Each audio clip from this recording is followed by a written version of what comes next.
అపోస్తలుల కార్యము 2వ అధ్యాయము 41వ వచనం. కాబట్టి అతని వాక్యం అంగీకరించిన వారు బాప్తిస్మము పొందిరి. ఆ దినమందు ఇంచుమించు 3,000 మంది చేర్చబడి. తర్వాత 4వ అధ్యాయం 4వ వచనంలో కూడా వాక్యము వినిన వారిలో అనేకులు నమ్మిరి. వారిలో పురుషుల సంఖ్య ఇంచుమించు 5,000 ఆయన. కాబట్టి ఇక్కడ ఒక దినాన్న 3,000 మంది, మరొక దినాన్న 5,000 మంది పురుషులు ప్రభువుని అంగీకరించినట్లుగా మనం చూడగలుగుతా ఉన్నాం. ఈ యొక్క 2వ అధ్యాయంలో మనం చూస్తా ఉన్నది ఏంటి అంటే 41వ వచనంలో కాబట్టి అతని వాక్యము అంగీకరించిన వారు అంటే అక్కడ నిలబడి ఎవరు వాక్యం చెప్తా ఉన్నారు అంటే మనం చూస్తే గనక ఇక్కడ 14వ వచనంలో అయితే పేతురు ఆ 11 కూడా లేచి నిలిచి బిగ్గరగా వారితో. కాబట్టి పేతురు అక్కడ దేవుని యొక్క వాక్యాన్ని బోధిస్తా ఉన్నట్లుగా మనం చూస్తా ఉన్నాం. దేవుని వాక్యాన్ని బోధిస్తా ఉన్న సమయంలో 3,000 మంది ఒక పర్యాయము, తర్వాత 5,000 మంది పురుషులు మరొక పర్యాయం ప్రభువుని అంగీకరించినట్లుగా బాప్తిస్మం పొందినట్లుగా మనం అక్కడ చూస్తాం. అయితే ఎలాంటి పేతురు ఎలా మార్చబడ్డాడు అనేది మనం కొన్ని క్లుప్తమైన విషయాలు చూసి మనం ముందుకి కొనసాగుదాం. ఎలాంటి పేతురు ఎలా మార్చబడి నిలువబడి ఆ వాక్యాన్ని చెప్పినప్పుడు మరింతగా ప్రజలు దేవుణ్ణి ఎరుగుతూ వచ్చారు అంటే మనం అక్కడ చూస్తా ఉన్నాం. చూడండి, మత్తయి సువార్త 26వ అధ్యాయము 34వ వచనంలో, మత్తయి సువార్త 26వ అధ్యాయము 34వ వచనం. యేసు అతనిని చూచి ఈ రాత్రి కోడి కూయక మునిపే నీవు నన్ను ఎరుగనని ముమ్మారు చెప్పేదవని నీతో నిశ్చయముగా చెప్పుచున్నానని. తర్వాత 74వ వచనం, 74వ వచనాన్ని కనుక మనం అందుకు అతడు ఆ మనుష్యుని నేను ఎరుగనని చెప్పి శపించుకొనుటకును ఒట్టు పెట్టుకొనుటకును మొదలు పెట్టెను. కాబట్టి అక్కడ మనం చూస్తా ఉన్నది ఏంటంటే ప్రభువు చెప్పాడు పేతురుతో ఏమని అంటే ఈ రాత్రి నీవు నన్ను ఎరుగనని కోడి కూయక మునిపే ముమ్మారు చెప్తావంటే, ఆ తర్వాత అక్కడ అంటాడు నేను చావాల్సి వచ్చినా కానీ నేను ఆ మాట అనను అంటాడు. కానీ అదే అధ్యాయము 74వ వచనంలోకి వచ్చేటప్పటికి ఒక చిన్నది పేతురు అంటది, నీవు కూడా వారితో ఉన్నవాడు కదా అంటే అతను ఏమంటా ఉన్నాడు, నేను ఎరుగను అంటే సరిపోయేది. కానీ అక్కడ ఏమంటా ఉన్నాడు, నేను ఎరుగనని ముమ్మారు చెప్పి ఒట్టు పెట్టుకొనుటకును శపించుకొనుటకును మొదలు. కాబట్టి ఎలాంటి పేతురు ఈ పేతురు అనేది మనం చూస్తాం. ప్రభువుతో తిరిగినటువంటి పేతురు, ప్రభువుతో తిన్నటువంటి పేతురు శ్రమ వచ్చినప్పుడు, కష్టం వచ్చినప్పుడు, బాధ వచ్చినప్పుడు ఇలా నువ్వు మాట్లాడతావు అన్నప్పుడు నేను చావాల్సి వచ్చినా కానీ నేను అలా మాట్లాడినటువంటి ఆ పేతురు ఏం చేస్తా ఉన్నానంటే నేను ఎరగను అని ఒట్టు పెట్టుకుంటూ శపించుకొనుటకు మొదలుపెట్టాడు. ఎప్పుడు ఒట్టు పెట్టుకుంటాం? ఎప్పుడు ఒట్టు పెట్టుకుంటామంటే ఎదుటివారు మనల్ని నమ్మనప్పుడు, మనం చెప్పేది వారు విశ్వసించినప్పుడు మనం ఒట్టు పెట్టుకోవడానికి ప్రయత్నం చేస్తాం. నా మీద ఒట్టయ్యా, నా పిల్లల మీద ఒట్టయ్యా, నా భార్య మీద ఒట్టయ్యా, లేదా రకరకాలుగా ఒట్లు పెట్టడానికి ప్రయత్నం. ఎందుకంటే ఎదుటి వారిని నమ్మించేదాని కొరకే. అంత మాత్రమే కాకుండా అక్కడ ఏమంటున్నాడంటే, అక్కడ వ్రాయబడిన మాట ఏంటంటే తనని తాను శపించుకోవడానికి కూడా అతడు సిద్ధపడినట్లుగా మనం అక్కడ చూస్తా ఉన్నాం. అలాంటి పేతురు తాను నేను ఎరుగను అని చెప్పినటువంటి ఆ పేతురు అనేది మనం అక్కడ చూస్తా ఉన్నాం. రెండవదిగా మనం గనక గమనిస్తే అక్కడ మనం చూస్తా ఉన్నాం, చూడండి. రెండవదిగా గనక మనం గమనిస్తే మత్తయి సువార్త 14వ అధ్యాయము 30వ వచనం. మత్తయి సువార్త 14వ అధ్యాయము 30వ వచనం. గాలిని చూచి భయపడి మునిగిపోసాగి ప్రభువా నన్ను రక్షించుమని కేకలు వేసెను. వెంటనే యేసు చెయ్యి చాపి అతని పట్టుకొని, అల్ప విశ్వాసి ఎందుకు సందేహపడితివని అతనితో చెప్పాడు. కాబట్టి యేసు వారు ఆయన నీళ్ల మీద నడుస్తూ వస్తా ఉన్నాడు. నీళ్ల మీద నడిచి వస్తా ఉన్నప్పుడు వారు చూచి వారు ఏం చేస్తా ఉన్నారంటే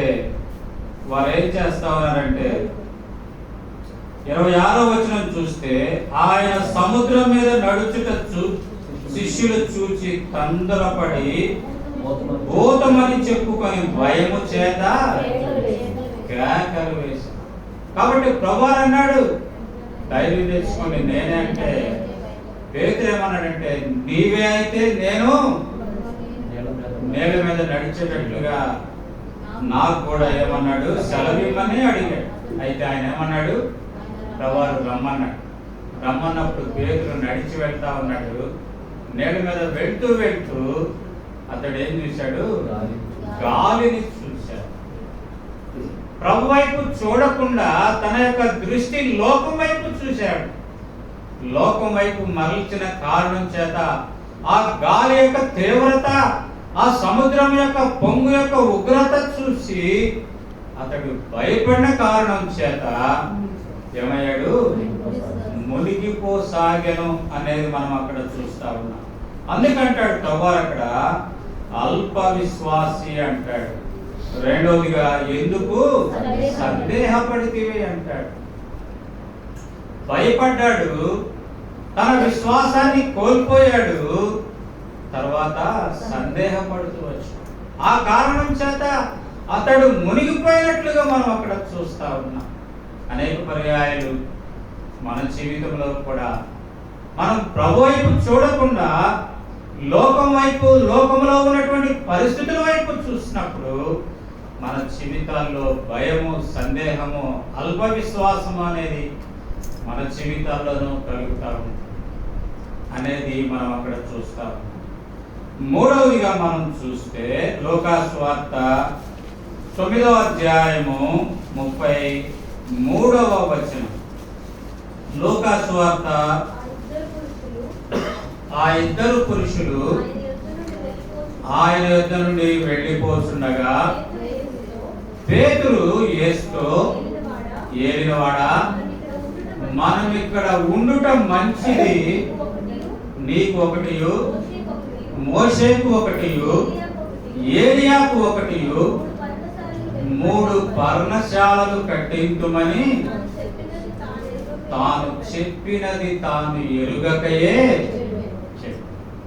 కాబట్టి మూడవదిగా పేతురులో ఉన్నటువంటి లక్షణం ఏంటిది అంటే, అక్కడ మనం గమనిస్తాము, యేసుక్రీస్తు ప్రభువారు ఈ యొక్క పేతురు, యాకోబు, యోహాను వెంట పెట్టుకొని ఆ పర్వతం మీదకి వెళ్ళినప్పుడు ప్రభువా రూపాంతరం పొందాడు. ఆయనతో మాట్లాడటానికి మోషే ఏలియా దిగివచ్చి ఆయన ఈ లోకానికి వచ్చినటువంటి ఆ కార్యం నెరవేర్చబడేటటువంటి విషయమై, అంటే నిర్గమము విషయమై ఆయనతో మాట్లాడుతూ ఉన్నప్పుడు ఈ ముగ్గురు కూడా నిద్రిస్తూ ఉన్నట్లుగా, మత్తుగా ఉన్నట్లుగా మనం చూస్తా ఉన్నాం. ఆ కారణం చేత వారిని గమనించి అంటాడు పేతురు, తాను ఏం మాట్లాడుతూ ఉన్నాడో తాను ఎరుగకయే మాట్లాడుతూ ఉన్నాడు. ఏమనంటే నీకొకటి, మోషేకొకటి, ఏలియాకొకటి పర్ణశాలలు కడతా. ఇక్కడే ఉందా? ఇది ఎట్లా ఉంది? సుఖంగా. కాబట్టి అనేక పర్యాయాలు మన జీవితంలో కూడా ఇలాంటిదే. మనం ఏం మాట్లాడుతూ ఉన్నామో ఎరుగకుండానే మాట్లాడుతూ ఉంటాం. అసందర్భమైనటువంటి మాటలు, అనవసరమైనటువంటి మాటలు మనం మాట్లాడే వారంగా మనం అనేక పర్యాయాలు పేతురు వలె మన జీవితంలోనూ మనం అలా ఉంటామనేది మనం చూస్తాం. నాలుగవదిగా కనుక మనం గమనిస్తే అక్కడ మనం చూస్తా ఉన్నాం. చూడండి, యోహాను సువార్త 21వ అధ్యాయము 3వ వచనం. సీమోను పేతురు చేపలు పట్టబోదునని వారితో అనగా, వారు మేమును నీతో కూడా వచ్చేదమని. కాబట్టి యేసుప్రభువారు సిలువ వేయబడి సమాధి చేయబడిన తర్వాత తనతో ఉన్నటువంటి ప్రభువారి యొక్క శిష్యులతో తాను అంటా ఉన్నాడు, ఇక ప్రభువారు చనిపోయాడు కాబట్టి మనం చేయడానికి ఏం పని లేదు, కాబట్టి తిరిగి ఏమంటా ఉన్నాడు, చేపలు పడటానికి వెళ్తాం. నేను చేపలు పడటానికి వెళ్తా ఉన్నా అంటే వాళ్ళు ఏమంటా ఉన్నారంటే, మేము కూడా నీతో కూడా వస్తాం. అంటే పేతురు అక్కడ ఏం చేస్తా ఉన్నాడంటే తిరిగి తన యొక్క పాత జీవితం వైపు వెళ్ళిపోతా ఉన్నాడు. తిరిగి తన పాత వృత్తిలోనికి తాను వెళ్తా ఉన్నాడు. ఆ కారణం చేత తనతో ఉన్నవారు కూడా మేము కూడా నీతో వస్తాం, మేము కూడా నీతో వస్తాం. అందుకే మనకు ఒక సామెత ఉంటుంది, ఏంటిది అంటే తాను చెడ్డ కోతి మనమంతా చెలిచిన. కాబట్టి అనేక పర్యాయాలు మన జీవితాల్లో కూడా మనం చెడేది కాకుండా నేను ఒక్కడనే చెడిపోతే ఎట్లా, కానీ ఏం చేస్తాం, అనేకులను చెడగొట్టే వారంగా మనం అనేకులను చెడగొట్టేవారు. కాబట్టి ప్రియమైన సహోదరుడు, పేతురులో ఉన్నటువంటి 4వ లక్షణం ఏంటిది అంటే తాను తిరిగి పాత జీవితానికి వెళ్ళినట్లుగా మనం చూస్తాం. తర్వాత మనం అంతకు ముందే కనుక గమనిస్తే మత్తయి సువార్త 16వ అధ్యాయాన్ని కనుక మనం గమనిస్తే, మత్తయి సువార్త 16వ అధ్యాయము 21వ వచనం. అప్పటి నుండి తాను యెరూషలేమునకు వెళ్ళి పెద్దల చేతను, ప్రధాన యాజకుల చేతను, శాస్త్రుల చేతను అనేక హింసలు పొంది చంపబడి 3వ దినమున లేచుట అగత్యమని యేసు తన శిష్యులకు తెలియజేయ మొదలు పెట్టగా, పేతురు ఆయన చేయి పట్టుకొని, ప్రభువా అది నీకు దూరమగును గాక, అది నీకెన్నడూ కలుగదని ఆయనను గద్దింపసాగాడు. అయితే ఆయన పేతురు వైపు తిరిగి, సాతానా నా వెనుకకు పొమ్ము, నీవు నాకు అభ్యంతర కారణమై ఉన్నావు, నీవు మనుష్యుల సంగతులనే తలంచుచున్నావు గాని దేవుని సంగతులు. కాబట్టి మనకు తెలుసు, ప్రభువారు ముందే అడిగాడు, ప్రజలను గురించి ఏమనుకుంటా ఉన్నారంటే వాళ్ళు చెప్తూ వచ్చారు. ఏమనంటే కొంతమంది ఏలియా అనుకుంటున్నారు, కొంతమంది ప్రవక్త అనుకుంటున్నారు, మరి కొంతమంది మరో విధంగా అనుకుంటా ఉన్నారంటే మీరేమనుకుంటా ఉన్నారు అంటే, పై వచనాలు కనుక గమనిస్తే నీవు సజీవుడైన దేవుని క్రీస్తువు, సజీవుడైన దేవుని క్రీస్తు అని 16వ వచనంలో మనం చూస్తాం. నీవు సజీవుడకు దేవుని కుమారుడైన క్రీస్తువే అని చెప్పినట్లుగా మనం చూస్తాం. ఆ తర్వాత ప్రభువు వారికి చెప్పాడు, ఇదిగో నేను వచ్చిన ఉద్దేశం ఇది, చనిపోయి సమాధి చేయబడి 3వ దినాన పునరుద్ధానుడై తిరిగి లేస్తానని చెప్తే పేతురు ఏమంటా ఉన్నాడంటే ఆయన చేయి పట్టుకొని ఏమంటా ఉన్నాడు, అది నీకు దూరమగును గాక, అది నీకెన్నడూ కలుగదని ఆయనను గర్తిస్తాడు. ఎవరిని గర్తిస్తా ఉన్నాడు? ఎవరని చెప్పాడు? నీవు సజీవుడకు దేవుని క్రీస్తు అని చెప్పి ఆయననే గర్తించడానికి అనేక పర్యాయాలు మన జీవితాలు అలాగే ఉంటాయి. మన పైన ఉన్న నాయకులను కదా, మన పైన ఉన్నటువంటి అధికారులను మనం ఆ రీతిగా తోలనాడేవారుగా, గద్దించేవారుగా మనం. అంతేకాక అందుకే ఇక్కడ అంటా ఉన్నాడు ప్రభువారు, ఏమంటా ఉన్నాడంటే ఆయన వైపు తిరిగి 23వ సాతానా, నా వెనుకకు పొమ్ము, నీవు నాకు అభ్యంతర కారణంగా ఉన్నావు కాబట్టి నీవు నా సాతానా అంటా ఉన్నాడు. సాతానా అంటా ఉన్నాడు, నీవు నాకు అభ్యంతర కారణంగా ఉన్నావు, నా వెనక్కి పో. నీవు మనుషుల సంగతుల్ని తలస్తా ఉన్నావు, కానీ నేను వచ్చిన ఉద్దేశాన్ని నువ్వు గ్రహించుకుంటా ఉన్నావు. దేవుని సంగతులు నీకు అర్థం కావటం లే.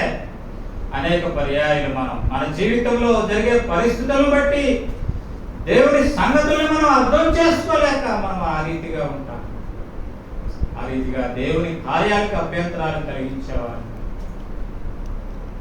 దేవుని విషయాలు అర్థం చేసుకోలేనటువంటి వారుగా, మానవులుగా మానవ సంబంధమైనటువంటి వ్యవహారాలపైన దృష్టి ఉంచినటువంటి వారుగా, మనుషుల సంగతులపైన మనం ఈ లోక సంబంధమైనటువంటి దృష్టి కలిగినటువంటి వారంగా మాత్రమే ఉండి మనము అభ్యంతర కారణంగా సాధారణంగా ఉంటాం. అనేక పర్యాయాలు సాధారణంగా కదా, మన ఇంట్లో కూడా అనేక పర్యాయాలు ఉంటారు కదా. భర్తలు అనేక పర్యాయాలు శోధిస్తూ ఉంటే సాధారణ పో అంటారు కదా. భార్య కూడా అంతే, భర్తలు అనేక పర్యాయాలు ఆ రీతిగా సాధారణ అనేది అంటే ఏ ఉద్దేశంతో అంటారంటే శోధకుడు అనే ఉద్దేశంతో అంటారు.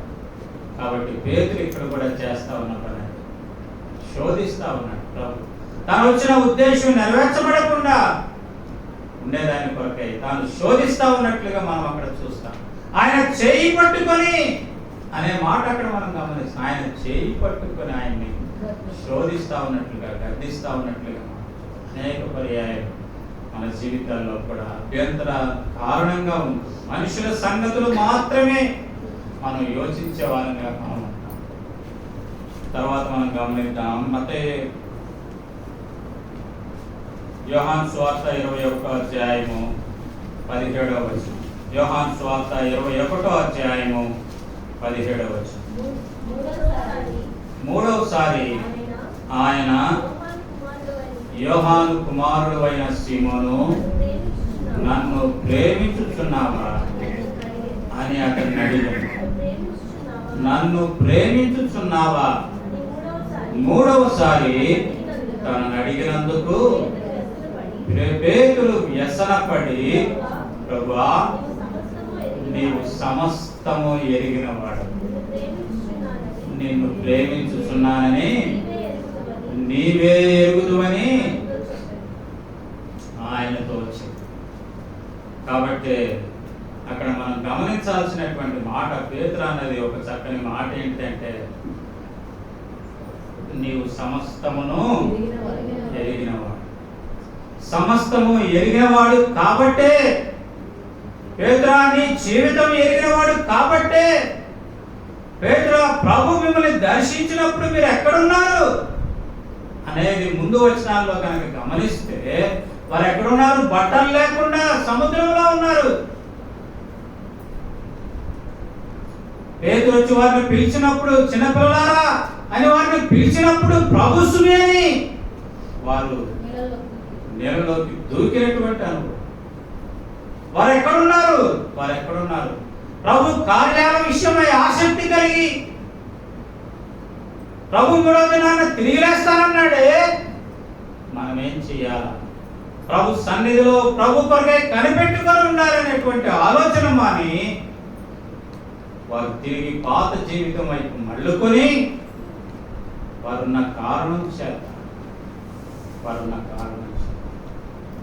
ప్రభు సమస్తము ఎరిగి ప్రభు అడుగుతా ఉన్నాడు, పేతురా నీవు నన్ను ప్రేమిస్తావు, పేతురా నీవు నన్ను ప్రేమిస్తావు. కారణం ఏంటి అంటే అంతకుముందు పేతురుకి చెప్పాడు, నీవు సజీవుడకు దేవుని కుమారుడు అయిన క్రీస్తు అని చెప్పినప్పుడు నీవు ధన్యుడవు, నీకు మేలు కలుగుతుంది అని చెప్పి పరలోకపు తాళపు చెవి, ఇదిగో నీవు సీమోను పేతురువు, ఈ కొండ మీద నా సంఘాన్ని కడతానని చెప్పాడు పేతురు. ప్రభువా కనుక ఇక్కడ అంటాడు, ప్రభువా నీవు నన్ను ప్రేమిస్తా ఉన్నావంటే నా గొర్రెలను, నీవు నన్ను ప్రేమిస్తా ఉన్నావంటే నా గొర్రెలను కాయండి. మరలా అదే మాట, నా గొర్రెలను మేపండి. అంటే దాని ఉద్దేశం ఏంటిది అంటే, నేను నీకు ఇచ్చినటువంటి పని నువ్వు చేయకుండా నీ సొంత పని, నీ సొంత పెత్తనం నువ్వు చెలాయిస్తా ఉన్నావు. ఆ కారణం చేత సమస్తము ఎరిగినటువంటి ఆ ప్రభువులు పేతురుని పదే అడిగినట్లుగా మనం చూస్తాం. తనకిచ్చినటువంటి పనిని పదే ప్రభువులు గుర్తు చేస్తా ఉన్నట్లుగా మనం అక్కడ గమనిస్తాం. నా గొర్రెలను మేపు, నా గొర్రెలను కాయ. కనుక ప్రియమైన సహోదరుడు, ప్రియమైన సహోదరి, అనేక పర్యాయాలు మన జీవితం కూడా అలాగే ఉంది. అనేక పర్యాయాలు మన జీవితం అలాగే. కనుక మన సొంత పనులు, దేవుని పనిని విడిచిపెట్టి, దేవుని కార్యాలను విడిచిపెట్టి మన స్వవిషయమై మనం చూసుకునే వారంగా మనం ఆ కారణం చేత ప్రభు పేతురుని నన్ను ప్రేమిస్తా ఉన్నావా అన్నట్లుగా, దానికి పేతురు ఏమంటే వ్యసనపడి అనేక పర్యాయాలు వ్యసనపడే వారంగా మనం ఉంటాం. అనేక పర్యాయాలు వ్యసనపడే వారంగా. కనుకనే ప్రియమైన సహోదరుడు, ప్రియమైన సహోదరి, పేతురు జీవితంలో ఉన్నటువంటి కొన్ని లక్షణాలు మనం చూసుకోవచ్చు.